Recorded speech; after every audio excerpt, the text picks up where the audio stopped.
கட்சியின் 3ஆம் ஆண்டு விழாவின் போது ஆதவ் அர்ஜுனா அளித்த பிரம்மாண்ட விருந்தில் கட்சியின் முக்கிய புள்ளிகள் அனைவரும் கலந்து கொண்ட நிலையில் ஜான் ஆரோக்கியசாமி மட்டும் அந்த நிகழ்வை தவிர்த்தது விரிசல் எந்த அளவிற்கு பெரியதாக இருக்கிறது என்பதற்கு உதாரணமாகவும் திகழ்கிறது.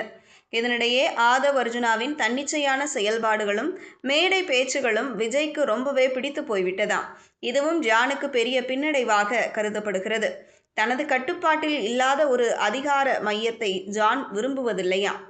இதெல்லாம் உட்கட்சி பூசல்கள் என்றாலும் தேர்தல் நெருங்கும் சூழலில் இப்படியான சலசலப்புகள் கட்சியின் வெற்றியை கண்டிப்பாக பாதிக்கக்கூடும் என்ற கவலைகளும் தாவேக தொண்டர்களுக்குள் எழுந்துள்ளன.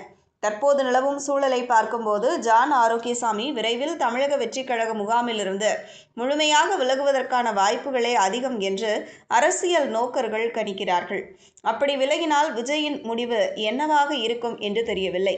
விஜயின் இந்த அரசியல் நகர்வுகள் மற்றும் நிர்வாக மாற்றங்கள் வரும் சட்டமன்ற தேர்தலில் எத்தகைய தாக்கத்தை ஏற்படுத்தும் என்றும் தெரியவில்லை. பொறுத்திருந்து பார்ப்போம்.